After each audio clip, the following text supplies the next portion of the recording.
Dans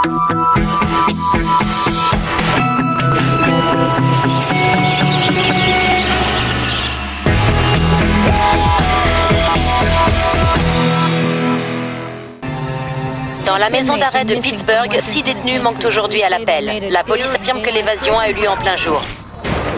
Personne ne peut s'évader de la prison de Pittsburgh. Nuno Pontes était très respecté par ses codétenus à cause de son charisme et de son intelligence.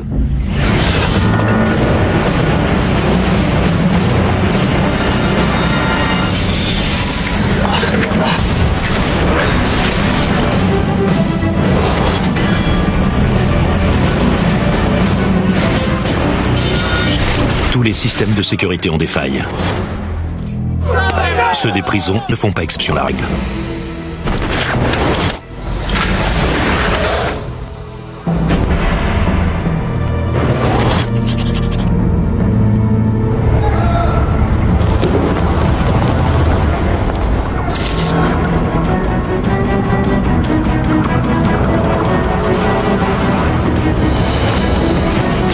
La prison de Pittsburgh était la pire de tout l'État de Pennsylvanie. Les conditions, la sévérité du régime carcéral étaient réputées. On avait surnommé cette maison d'arrêt le mur à cause de son imposant mur d'enceinte, mais aussi à cause de la dureté des conditions. Je m'appelle Nuno Pontes. En 1992, j'ai été condamné à une peine de 24 ans, dont 10 fermes pour vol et tentative d'évasion. Le premier jour, un gardien m'a demandé « Tu as un projet pour le temps que tu vas passer ici ?» Je lui ai répondu « Oui, m'évader. » Tout le monde a ri. Pas moi. S'évader de cette prison n'est pas une mince affaire.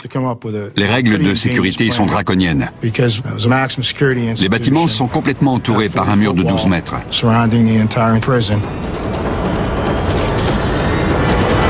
En tôle, je savais que je risquais de tuer quelqu'un ou de me faire tuer. Je ne pouvais pas rester dans ce genre d'endroit. J'avais percé des coffres-forts et commis d'autres vols. Et je n'ai pas d'excuses. Je viens d'une famille de classe moyenne, mais j'ai mal tourné. Mes 2 complices m'ont chargé et n'ont écopé que de 5 ans. Moi, je l'ai bouclé et j'ai pris 24 ans. Le premier type que j'ai connu ici s'est évadé ensuite avec moi. C'est Tom Berkelbaugh. Il disait que le plus dangereux en prison, ce n'est pas la violence, mais la routine. La routine vous anesthésie le cerveau et les 5 sens. Vous devenez un automate. Un robot qui se lève, qui se couche. J'étais convaincu que tous les prisonniers qui ne cherchaient pas un moyen d'en sortir finissaient broyés par le système. Et je ne voulais pas me laisser abrutir par l'ennui. Alors je me suis fixé la tâche d'apprendre quelque chose de nouveau sur la prison tous les jours, pendant 3 ans.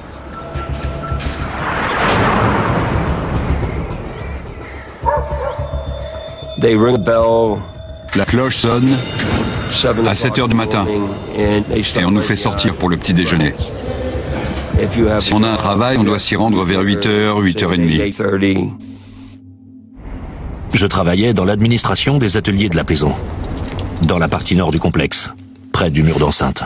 C'est là que se trouvaient la plupart des ateliers, la mécanique, la blanchisserie et les bureaux du service d'entretien où je travaillais. On travaille jusqu'à l'heure du premier appel, où on procède à l'appel sur le lieu de travail. Mon travail était supervisé par des civils, pas par des gardiens. Je me suis arrangé pour gagner leur confiance afin qu'ils m'autorisent à manipuler des outils. Et puis on nous fait sortir vers 11h30 midi pour le déjeuner. Le déjeuner est un bon moment pour faire connaissance. Je cherchais des codétenus qui pourraient être utiles à mon évasion. Chacun doit se trouver dans sa cellule pour l'appel de 15h45. De retour dans ma cellule, j'avais du temps pour réfléchir vraiment. J'échafaudais des plans en tenant compte des nouvelles informations. On ressortait vers 16h30 et on restait à traîner dans la cour. Dans la cour, je passais tout mon temps à observer l'activité des gardiens, leurs horaires, leurs habitudes. Je notais mentalement leur parcours sur le chemin de ronde ou près des accès. J'ai fini par avoir une idée très précise de leur organisation. À 20h40, on nous enfermait dans nos cellules pour la nuit. Et le lendemain, tout recommençait. J'ai passé 3 longues années à étudier tout le fonctionnement de la prison, jour après jour. J'ai tout sauvegardé dans le disque dur de mon cerveau. Je connaissais désormais la prison comme ma poche. Il me restait à trouver une faille que je pourrais exploiter. C'est un mécanicien qui m'a fourni sans le savoir le renseignement que j'attendais. Par hasard, il a parlé d'une cave, juste sous le bâtiment des ateliers dans lequel je travaillais. Et la porte qui menait à cette cave n'était qu'à quelques mètres des bureaux de la maintenance. Comment avais-je pu la rater ? C'était la faille que je cherchais depuis 3 ans. Si j'arrivais à descendre dans le sous-sol, je pourrais peut-être creuser discrètement un tunnel, passant sous le mur d'enceinte, jusqu'à l'entrepôt des fournitures de la prison, situé de l'autre côté.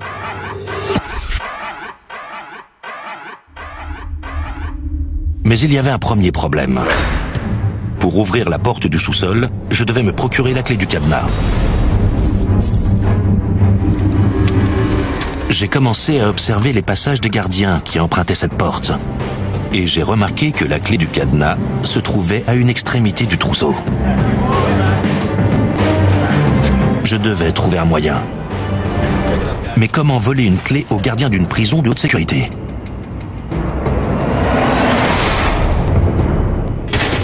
J'ai commencé à me creuser la cervelle. Ce problème m'obsédait. J'ai remarqué la trace laissée par mes dents sur un gobelet de café. Et ça m'a donné une idée. Il n'était peut-être pas indispensable de voler la clé. Je pouvais me contenter de prendre l'empreinte sur le polystyrène. Ce qu'il y a de bien en prison, c'est que les gardiens ont des horaires aussi prévisibles que les nôtres. 1 semaine plus tard, à l'heure précise, le gardien a été pris à partie par 2 types que j'avais envoyés. Hé, attends un peu, ça fait 2 fois. Ça ne m'a coûté qu'un paquet de cigarettes. Pendant que mes complices faisaient diversion, je me suis approché avec un morceau de gobelet à la main. Ne recommence pas ça, c'est un conseil.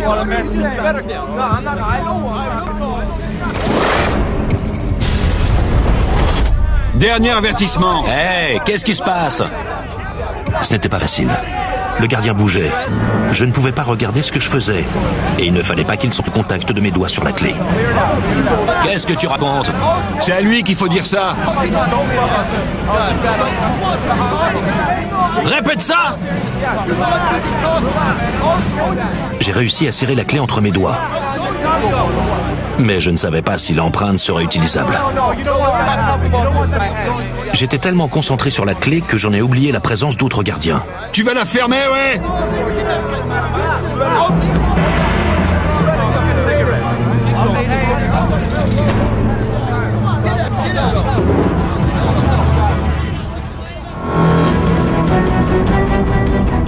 Un coup d'œil discret m'a permis de voir que l'empreinte était parfaitement nette. C'était ma première petite victoire. Mais j'avais conscience que je n'arriverais pas à tout faire tout seul. J'avais besoin de constituer une équipe. J'ai donc mené mes petits entretiens de recrutement à l'insu de tout le monde, et même des intéressés. Je cherchais des types compétents, et surtout auxquels je pouvais me fier complètement. J'en ai finalement sélectionné 5. Carmen Keller, condamnée pour meurtre. Son rôle était de nous procurer des badges de sécurité nous permettant de circuler partout à l'intérieur de la prison. George Connard, condamné pour meurtre. Il travaillait dans l'atelier de mécanique, ce qui est très pratique.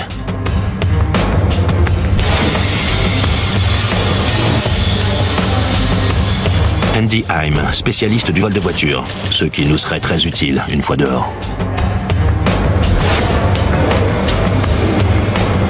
Kevin Billingsley, condamné pour vol et voies de fait.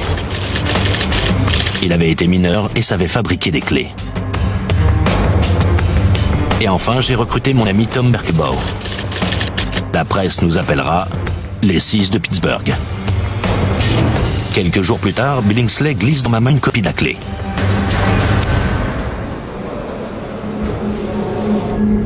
Pour m'assurer qu'elle ouvrait bien le cadenas, je devais prendre un gros risque. Essayer la clé, en plein jour, sous le nez des gardiens.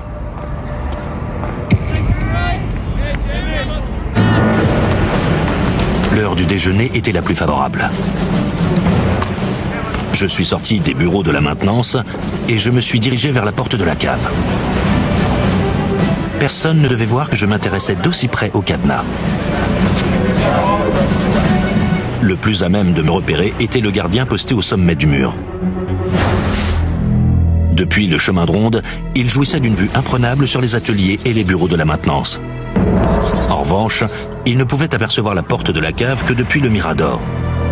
De temps en temps, il quittait le Mirador pour faire un aller jusqu'au bout du chemin de ronde, puis revenir, ce qui lui prenait 17 secondes. J'avais donc 17 secondes pour aller jusqu'à la porte, essayer la clé et m'éloigner. Dès qu'il est sorti du Mirador, j'ai commencé à compter les secondes mentalement.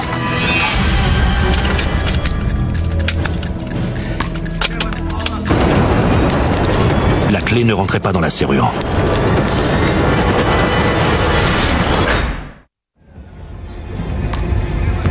Mais je ne voulais pas renoncer et j'ai insisté. J'ai tellement insisté que la clé s'est coincée. J'en étais malade. Je n'avais plus que 5 secondes. Et puis... elle a tourné.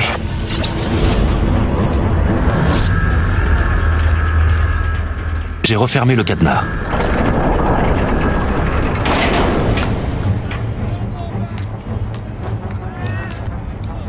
Le gardien atteignait le Mirador. Je suis ressorti juste avant.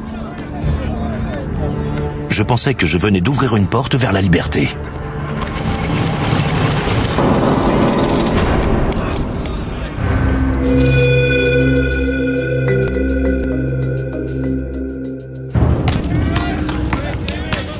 Deux de mes complices m'attendaient dans la cour. Et dès que les gardiens se sont éloignés, nous sommes entrés. Keller devait revenir dans 2 heures pour nous ouvrir la porte.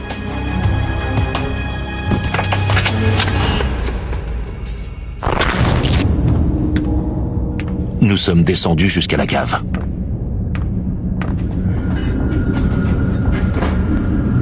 Nous avons trouvé des casques, des lampes torches et des outils laissés là par des ouvriers.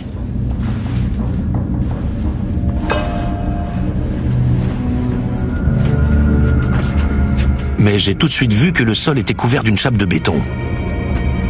Impossible de creuser. Je pensais que tout était fichu quand j'ai remarqué le mur du fond. J'ai supposé que si nous pouvions déceler les briques, il serait possible de creuser un tunnel passant sous le mur d'enceinte pour ressortir dans l'entrepôt des fournitures situé à l'extérieur de la prison. Mais tout d'abord, il fallait percer le mur de briques. Quelqu'un allait peut-être nous entendre travailler, mais nous devions prendre le risque.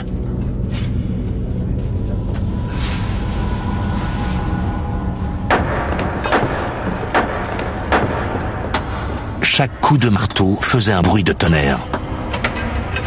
Je m'attendais à voir arriver les gardiens à tout moment. Enfin, les briques ont cédé, et nous avons atteint la couche de terre. Mon cœur battait très fort. On allait pouvoir commencer à creuser le tunnel. On est ressorti aussi vite que possible, de peur qu'on nous ait entendus.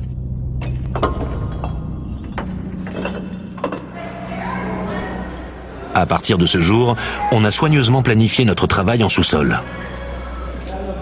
Je ne pouvais m'absenter de mon bureau que pendant l'heure du déjeuner. Mais le travail de Keller et de Billingsley leur laissait une plus grande liberté de mouvement.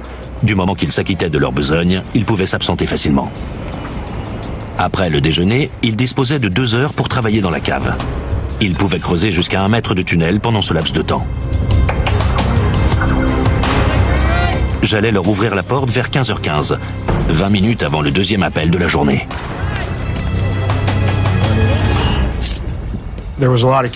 Il y a souvent des tentatives d'évasion, mais la plupart du temps, nous avons la chance de les découvrir à temps. Ils devaient donc travailler très vite pour avoir une chance. On dit qu'il n'y a pas de secret qui dure en prison, et je pense que c'est vrai. Il fallait qu'ils soient très rapides et très organisés. On a pris de plus en plus de risques. On a piqué des outils. Et on s'est organisé à la minute près pour gagner encore du temps de travail. Je craignais un effondrement du tunnel. La terre était très meuble et on n'avait pas les moyens d'étayer. On devait faire entièrement confiance à Billingsley, l'ancien mineur. Je ne pensais qu'à ça. Le tunnel était toute notre vie.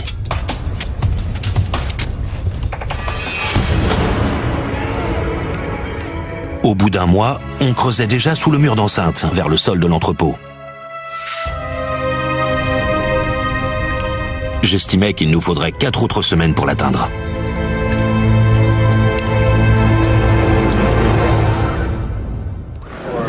Un jour, comme d'habitude, vers midi, je venais de boucler mes complices dans la cave. Quand soudain, la sirène a retenti. J'ai tout de suite pensé qu'on avait découvert le tunnel.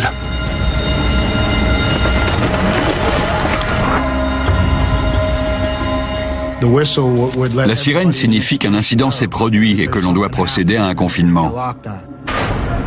Ce qui veut dire que tous les détenus doivent regagner leurs cellules sur le champ. Quand ils sont enfermés, on procède à un comptage exhaustif.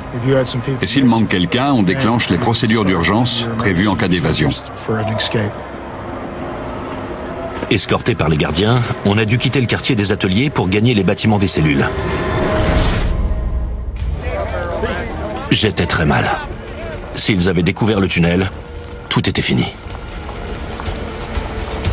Puis j'ai entendu dire qu'une bagarre à l'arme blanche venait d'avoir lieu dans l'un des blocs.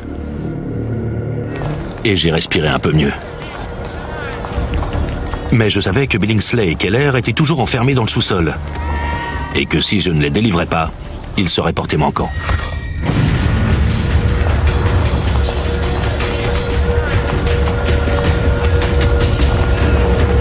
Or, pour aller les prévenir, il fallait que je rebrousse chemin. Je n'étais plus qu'à 5 mètres de la porte quand un gardien s'est interposé. Je lui ai dit que je devais éteindre un ordinateur. Mais il a reçu un appel qui a fait diversion et j'ai pu m'éloigner. Vite, vite, sortez de là! Dépêchez-vous! Je les ai poussés vers la sortie. On n'a plus qu'une minute! Ils n'avaient pas le temps d'épousseter leurs vêtements.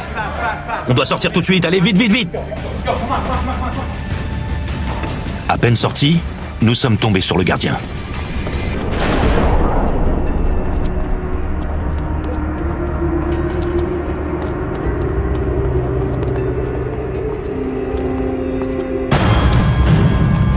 Il avait l'air de soupçonner quelque chose de louche.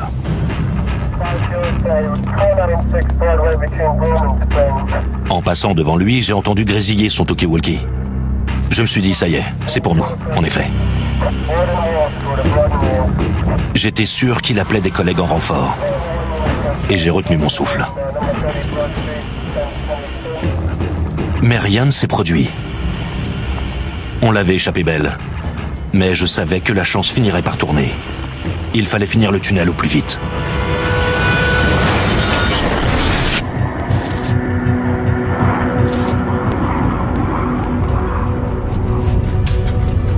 On avait déjà creusé une douzaine de mètres.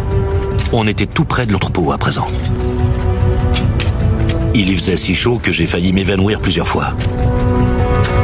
La terre restait si friable que je risquais d'être enterré vivant à tout moment.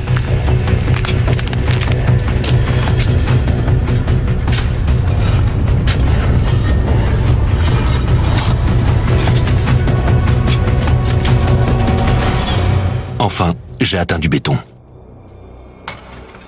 Juste au-dessus de ma tête, il y avait l'entrepôt. Et la liberté.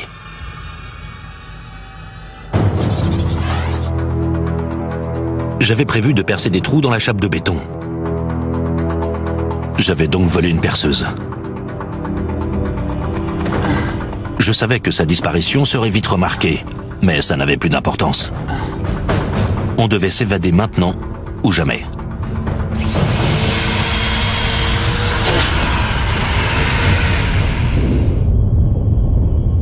C'était une impression merveilleuse.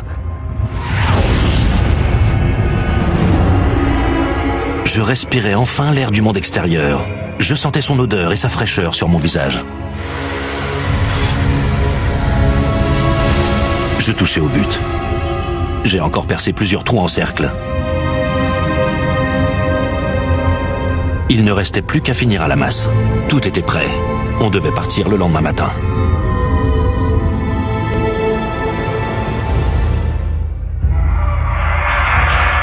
Je n'ai pas dormi de la nuit. Et j'ai été pris de tremblements pendant 3 quarts d'heure. J'imaginais que des gardiens nous tiraient dessus, ou que le tunnel s'effondrait.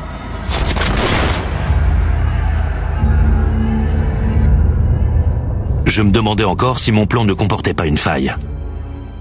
Alors j'ai tout repris depuis le début. Si on arrive à se glisser hors du tunnel sans problème, il faudra ensuite sortir de l'entrepôt sans que personne nous voie. Puis on devra traverser une cour que surplombe un mirador et franchir une dizaine de mètres sans se faire repérer jusqu'à la porte de sortie. La nuit la plus longue de ma vie a fini par s'achever. La pression augmentait à mesure que l'heure de l'évasion approchait. J'étais presque soulagé le lendemain matin quand on s'est retrouvé dans le sous-sol. L'entrepôt était encore fermé et placé sous alarme. On guettait le moment où on l'ouvrirait pour la journée.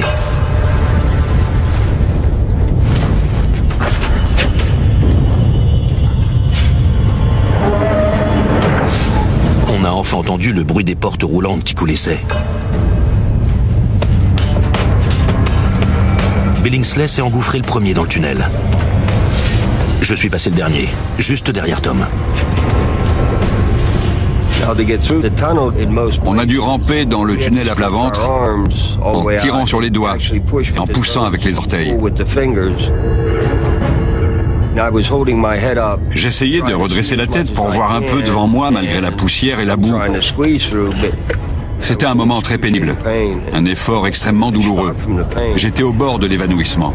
Je n'avais qu'une idée en tête, sortir de ce trou le plus vite possible. Le sol vibrait au-dessus de moi. L'eau s'infiltrait un peu partout. Je sentais que tout pouvait s'effondrer sur nous à tout moment.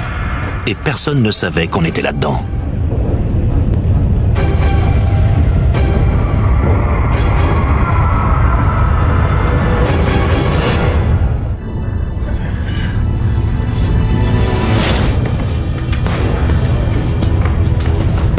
En sortant du trou, le sol sentait le cambouis.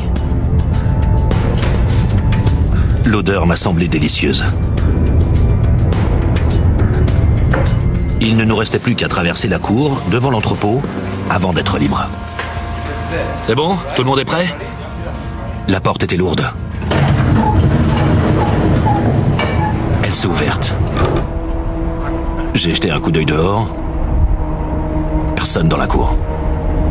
Mais en levant les yeux, j'ai vu un type sur le mirador. Et il me regardait aussi. Je ne savais plus quoi faire. Je l'ai salué. Il a répondu. Ah mais qu'est-ce que tu fais? Il y a un garde, il m'a vu. Ça va pas ou quoi? Ça va, on se calme. On se calme, les gars. On se calme. J'ai dit aux autres de garder leur casque. On allait sortir de l'entrepôt comme si on était des ouvriers censés travailler là. De toute façon, on ne pouvait plus reculer. Ne le regardez pas. Marchez normalement, d'accord? J'ai trouvé un vieux plan qui traînait par terre et je suis sorti en le tenant devant moi.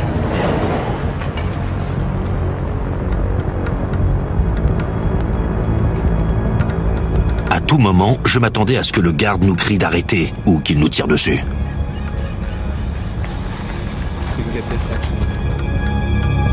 Tout à coup, l'alarme a sonné. J'ai cru que mon cœur allait exploser. Pourtant, je pensais qu'on avait encore une petite chance. J'imaginais que des gardiens nous attendaient déjà derrière la porte. Stop! À plat ventre! Vite!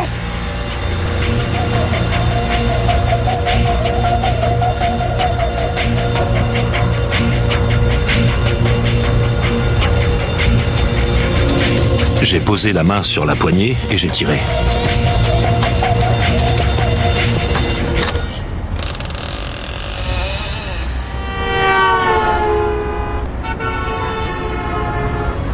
Pas de gardien, pas de flic, pas de fusil. L'alarme n'était pas pour nous. L'excitation était à son comble. J'avais l'impression de renaître à cet instant. Nous sommes sortis, l'air était léger. C'était une belle journée ensoleillée. Nous étions libres, enfin dehors.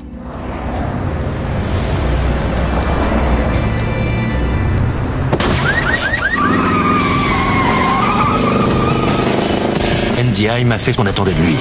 Voler une voiture. J'ai jeté ce que j'espérais être un dernier coup d'œil sur la prison. Dans la maison d'arrêt de Pittsburgh, 6 détenus manquent aujourd'hui à l'appel. La police affirme que l'évasion a eu lieu en plein jour. Ils auraient réussi à creuser un tunnel jusqu'à l'extérieur. La prison et toute la région restent en état d'alerte jusqu'à nouvel ordre.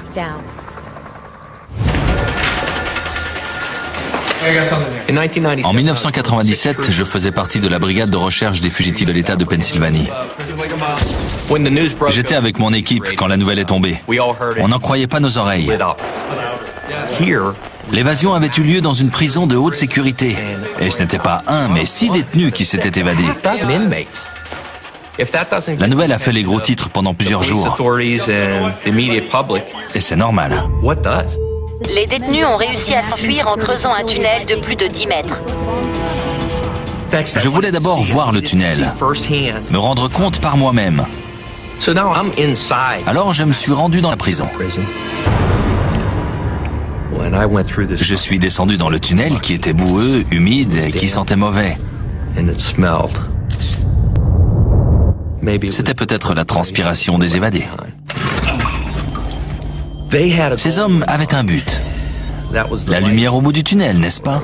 La liberté. Et mon devoir, c'était de les priver de cette liberté. Les évadés sont à présent en cavale depuis presque 24 heures. Et malgré tous les efforts déployés, la police n'a pas encore retrouvé leurs traces. Nuno pensait que si on restait groupés, on aurait besoin d'une voiture plus grande. Avant d'arriver dans l'Indiana, nous avons volé une camionnette. C'était bien plus spacieux. Et nous avons changé les plaques. La police pense que les évadés ont volé un véhicule sur le parking adossé à la prison. On a retrouvé la première voiture le jour suivant. Il s'agit d'une Pontiac Bonneville. L'une des vitres arrière du véhicule a été brisée. Là, vraiment, nous avons eu de la chance. Ils ont volé un van, donc ils ne s'étaient pas encore séparés. Et ça nous donnait la direction de leur fuite. Quand nous sommes arrivés dans l'Oklahoma, Kevin a appelé un ami à lui, Travis, dans le Texas, qui pouvait nous procurer des faux papiers. Ensuite, nous avions prévu de passer au Mexique. Nuno Pontes parlait l'espagnol. Il comptait se rendre au Canada? Probablement pas. Le Mexique? Nos recherches se sont donc orientées vers le sud du pays.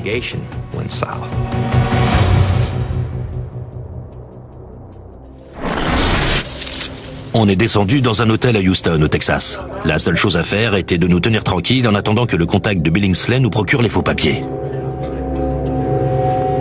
D'autres contacts nous avaient fourni de l'argent et des armes pour parer à toute éventualité. Pour tuer le temps, on buvait de la bière et on jouait aux cartes.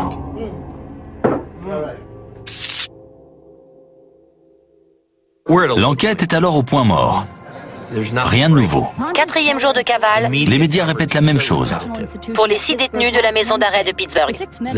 Les photos des fugitifs passent sur toutes les chaînes. Et ma brigade commence à ressentir une grosse pression. Il nous fallait à tout prix une arrestation.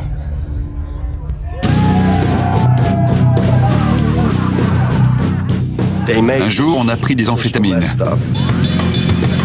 Et j'avais l'impression d'être dans Star Trek, de voyager dans une autre dimension.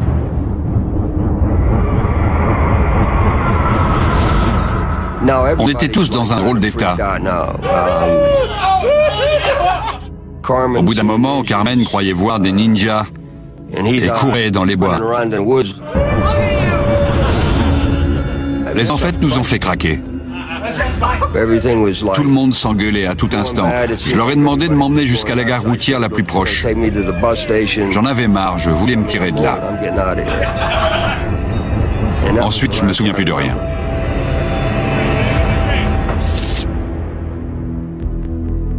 Ça faisait 6 jours qu'il s'était évadé. Toute l'équipe était sur les dents depuis le 8 janvier. J'étais épuisé, démoralisé. J'attendais un élément nouveau qui nous est finalement parvenu sous la forme d'un appel téléphonique. Allô? On m'annonçait qu'on avait arrêté Birkelbaum. Où est-il? À Houston. Les affaires sont prêtes.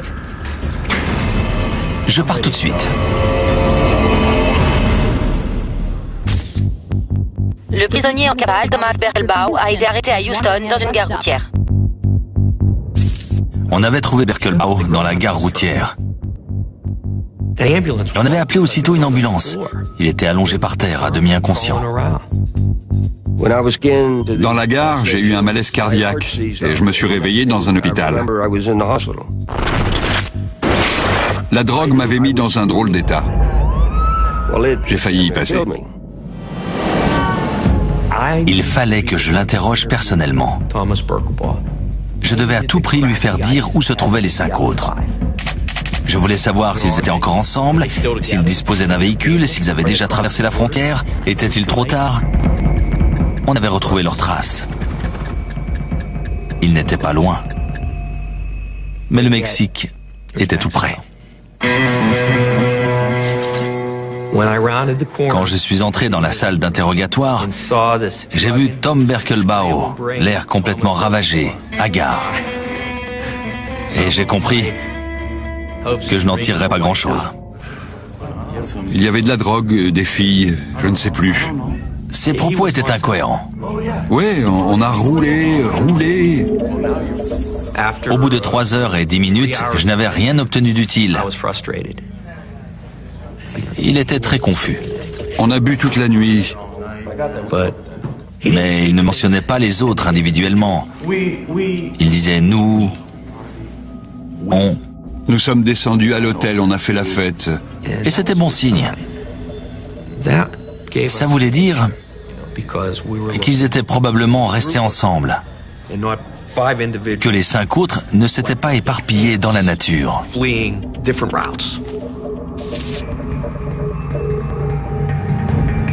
On a pris la voiture pour aller chercher des ravitaillements avec Keller.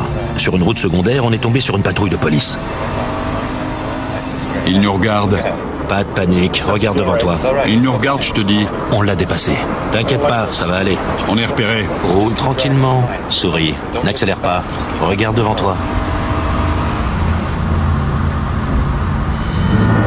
Mais les flics ont démarré derrière nous. Ils ont déclenché la sirène. Keller a commencé à paniquer. Qu'est-ce qu'on fait? Je lui ai dit, arrête-toi, reste calme et laisse-moi leur parler.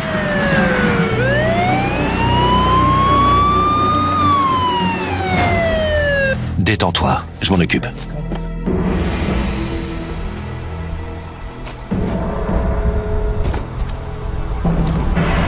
Le flic a avancé vers nous. Et Keller a craqué. Il a démarré. J'ai pensé, et voilà, poursuivi par une voiture de flic.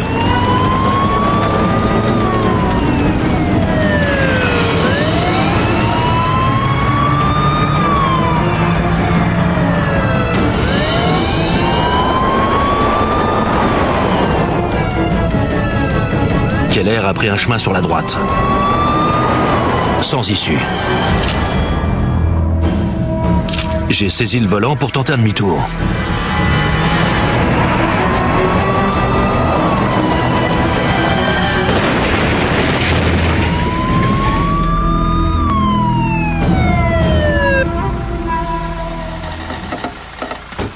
J'entendais les pas des flics qui venaient vers nous. Mon instinct a pris le dessus. Je me suis mis à courir sans réfléchir. Arrête-toi! Je ne pensais qu'à sauver ma peau. Les autorités affirment que Pontes devrait être appréhendé sous peu. Nous avons bouclé le périmètre et quadrillé un terrain d'environ 1,5 km. Il aura du mal à passer entre les mailles du filet. Je pense que notre dispositif est au point à présent.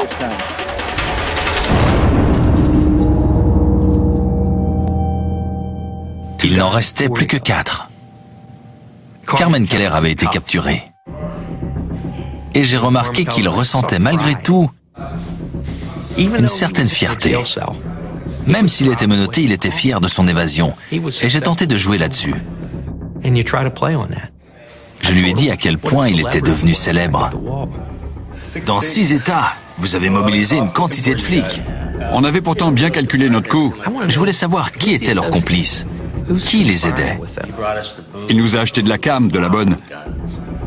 Des armes et des enfêtes. D'où venait l'argent? Travis. Il a lâché le nom de Travis. Il a un nom de famille? Juste Travis. Ça devenait très intéressant. Juste Travis? Nous avions au moins un élément à fournir aux fédéraux qui travaillaient sur l'affaire au Texas. On a quand même pris du bon temps.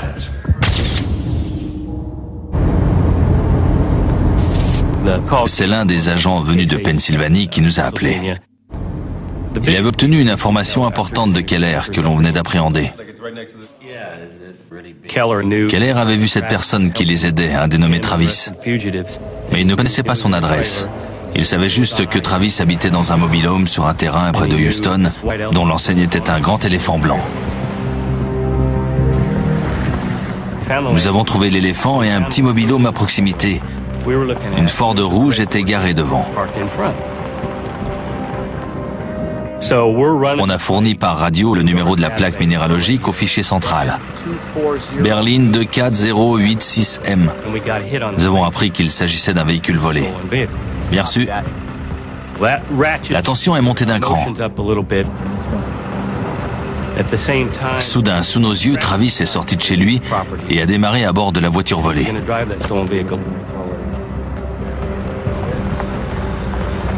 Nous l'avons pris en filature. Il s'est rendu tout droit au motel Pasadena.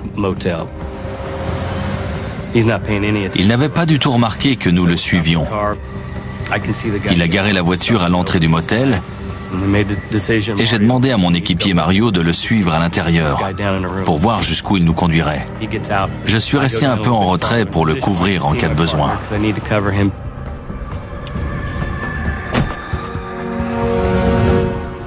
Mario parvient à voir Travis entrer dans une des chambres. Je le rejoins dans le hall et Mario me dit « Chambre 129 ». On sent monter le taux d'adrénaline. On ne sait pas ce qui nous attend dans les minutes qui viennent, ni comment cela peut tourner. Salut les mecs, ça va? Travis avait apporté les faux papiers. À présent, on pouvait traverser la frontière sans encombre. Dans 5 heures, on serait en territoire mexicain, libre. Plus rien ne pourrait nous arrêter.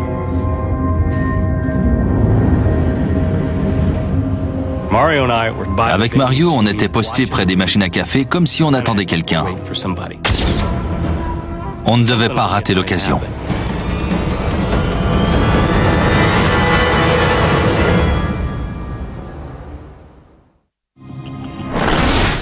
Envoyez immédiatement des renforts. On a certainement logé les fugitifs.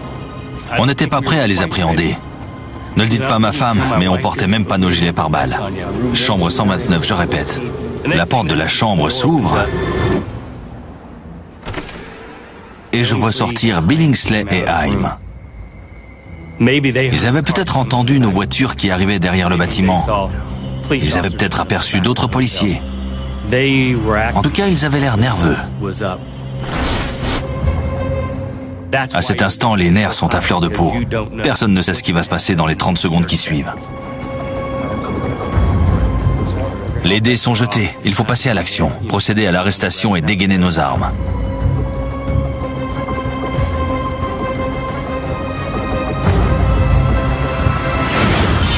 Les mains en l'air, on bouge plus! À genoux, vite! Allez, tout de suite! J'ai entendu des cris, les portières des voitures qui claquaient. J'ai pris mon pistolet et je suis sorti. Les deux types sont à terre. On leur passe les menottes rapidement. Mais on sait qu'il reste encore plusieurs types dans la chambre. La porte peut s'ouvrir et des hommes armés peuvent en sortir à tout moment. Tout peut se passer pendant un échange de coups de feu.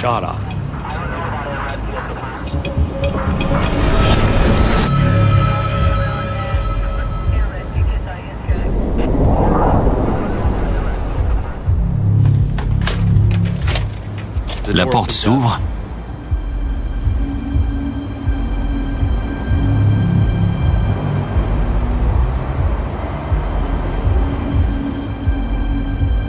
Et on voit sortir Pontes.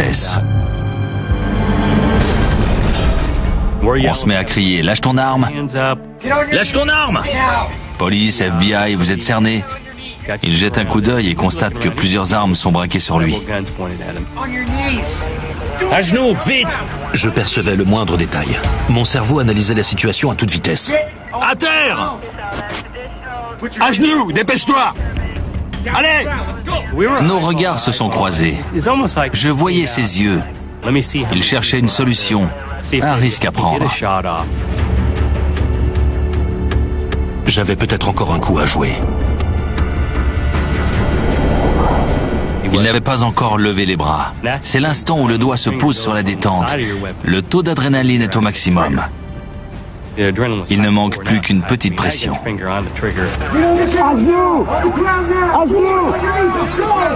Il y avait beaucoup d'armes pointées sur moi. Allez, à genoux, j'ai dit! Stop!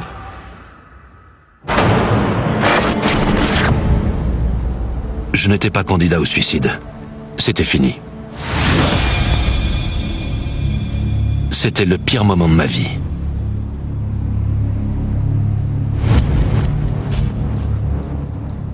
On sort gentiment, sans faire d'histoire. Les autres sont sortis un par un, sans difficulté. Dans la chambre, on a trouvé des permis de conduire, des munitions, un fusil à canoncier. Je pense que des citoyens n'ont pas été blessés, voire tués, parce que ce jour-là, nous avons gagné la partie. Entre autres choses, la police se demande comment les évadés ont pu se procurer les armes et l'argent.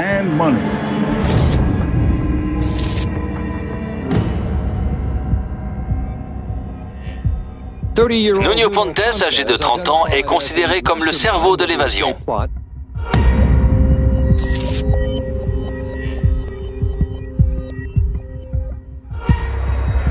Cela fait à présent 12 ans que je suis bouclé dans une cellule, 24 heures sur 24, 7 jours sur 7, sauf une fois tous les 5 jours, où j'ai le droit de tourner en rond pendant 1 heure dans le chenil, une petite cage en plein air.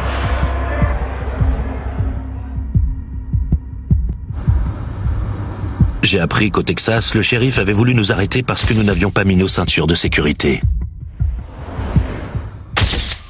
Si j'avais pensé à boucler ma ceinture ce jour-là, aujourd'hui je serais au Mexique, au lieu de moisir en prison.